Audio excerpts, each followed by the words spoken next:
Hello and welcome to the second lecture on the market revolution, and this is sort of where we left off by looking at the map where we have three regions that are supporting each other, with up in the north region up here, the northeast region, where we have more of an industrial base.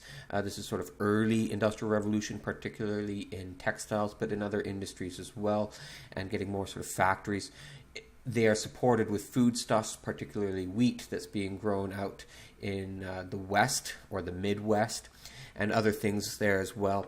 And then a very agricultural cash crop economy in the south, using slave labor and providing much of their cotton to, of course, the northeast textile mills and to the England textile mills as well. Now, what's making a lot of this possible is growth of the population. And if we look here at this time period that we're looking at, this antebellum time period, that we can see rapid population growth. And this is both natural, as more and more babies are surviving early childhood, the families are starting to grow larger, and there's lots of immigrants coming in at this time, what we might call the second wave of immigrants. If the first wave is back in the colonial time, this is the second, not the last wave of immigrants coming in. And this population increase very much drives this new economic model of a cash economy and of a, selling to much larger markets, because there's much more demand and there's a very large supply of labor, particularly for the industrial northeast, but also settlers for the west as well.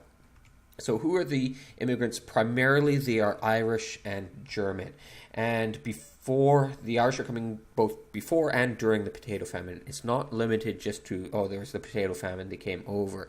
They are coming over in large numbers even before then. And many of them tend to be what we call chain immigrants, and where they're coming to send money to pay for more to come, or to support a family back home, and they tend to be more individuals coming over. And they are coming over with less, so they're too poor to travel to the west and the new lands that's open and the opportunities there. And so many of them just sort of settle in the northern cities where they arrived, like Boston or New York. And many become, the source of cheap, unskilled labor. We're going to talk more about that in a moment. Now, the Germans are coming over primarily to seek economic opportunity. Some are coming because of failed revolutions in 1848, but for the most part, they're coming over to seek opportunity.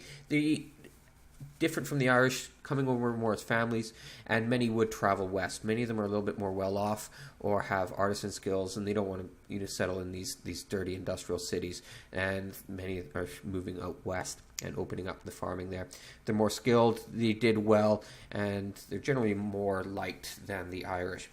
Here's some absolute numbers. You can sort of pause, you just want to have a look, and maybe go back to the population growth as well and see how it compares to that.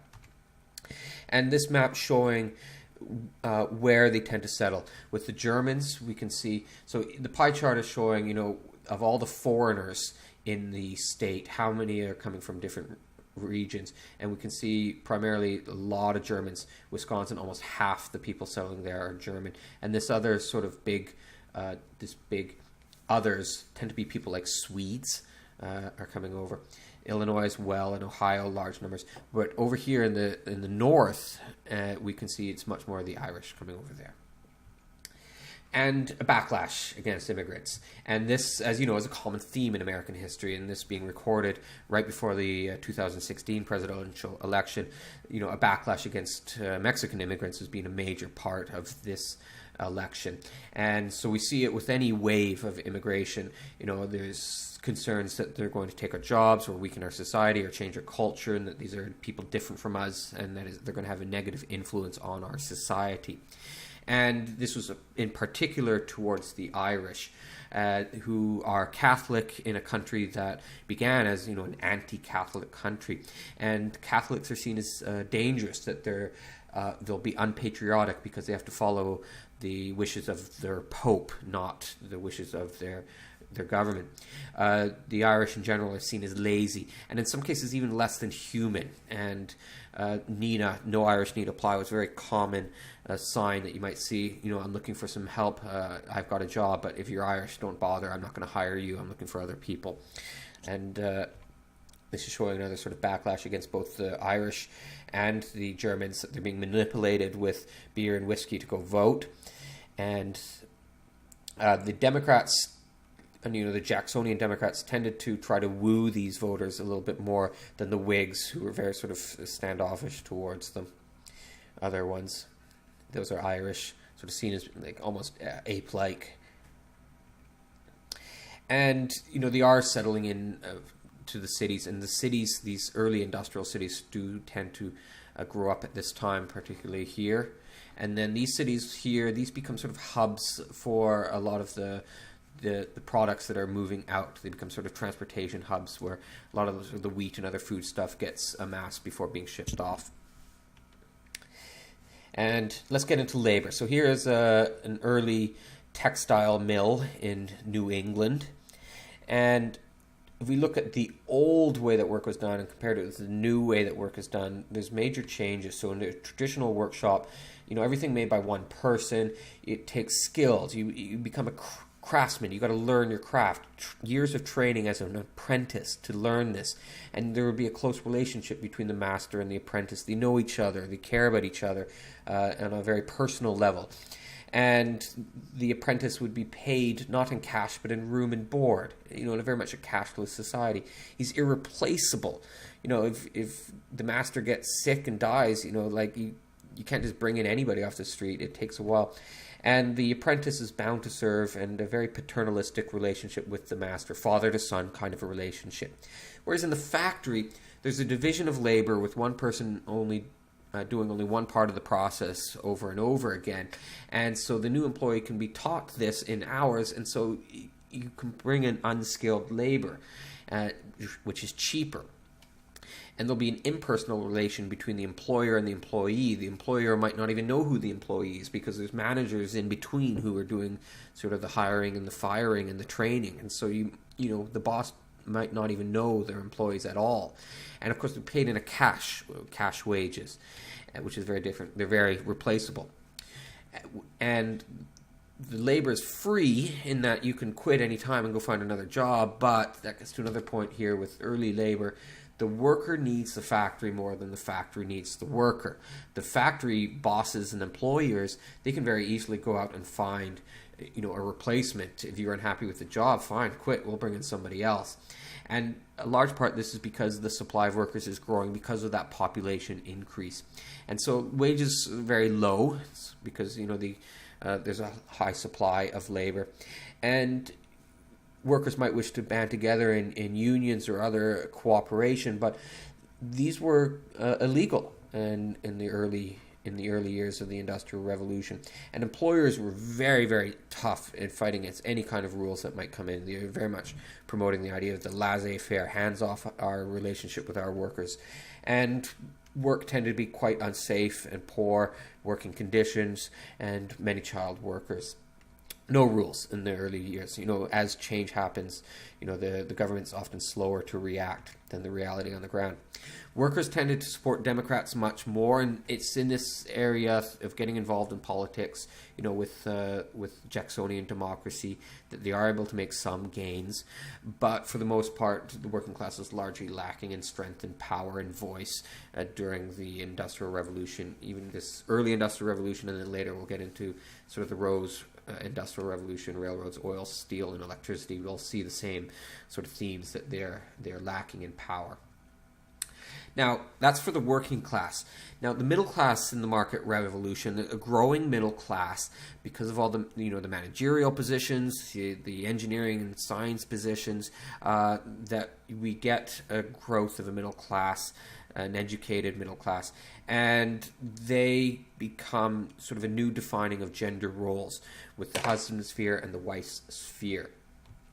So work is now somewhere else. Like, it's now become outside of the home, and the husband, that's his responsibility. He's in the busy, hectic, competitive world of business, government, and he's concerned about, it's a very competitive world, and he wants to move up, and he wants to focus on his career, and he's the breadwinner.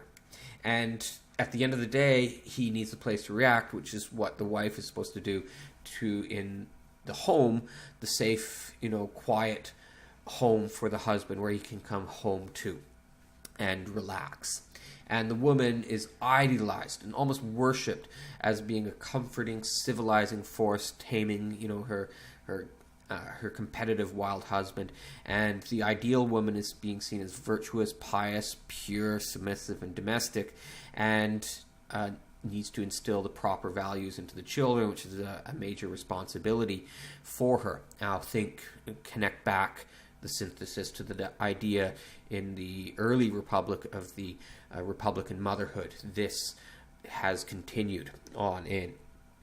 School, home, church. These are her only areas. And if she accepts these, the woman's going to be revered and worshipped. But if they try to break out into the husband's sphere of, hey, I want to be a lawyer, or I want to operate a business, well, you're going to be ostracized and seen as trying to destroy the social order. Now, just to wrap up the effects of the market revolution: cash economy, growing wealth, and changes to gender roles and early industrialization. New cash economy, right? As I'm selling my wheat far away, you gotta give me something back in return, and I don't want I don't want to swap my wheat for your industrial manufactured goods. We need a medium of exchange, and cash, banknotes, becomes that. Now, because of Jackson, he's destroyed the central bank. There's no common banknotes, common currency out there. So there's a whole bunch of smaller banks, state banks, giving out banknotes that can be redeemed, anywhere in the country. But it's more of a cash society. Growing wealth because of the demand production. So we have this growing middle class, but also sort of wealth inequality. We're going to have some first millionaires, and we also have sort of for the first time, really a pauper or a poorer class, particularly the Irish immigrants and others, working class in the cities. The gender roles: work is now, as you said, outside the home, and work is the man's world, home is the woman's world. And early urbanization, with the cities growing, particularly in the north and the west. But keep in mind, it's still very much an agrarian country, and out in the west and the south, most people are farmers or working on the land. And just sort of last point is, the country has been bound together. Sort of that goal of Henry Clay, his American system, to bound each region to the other and to have a collective whole where one supports the other. And it's happened, but not because of the efforts of the national government. This came from the bottoms up, with state governments building a lot of the infrastructure, and the initiative of the people to get ahead and connecting the different regions together. All right, that's where we're going to end. Thank you very much.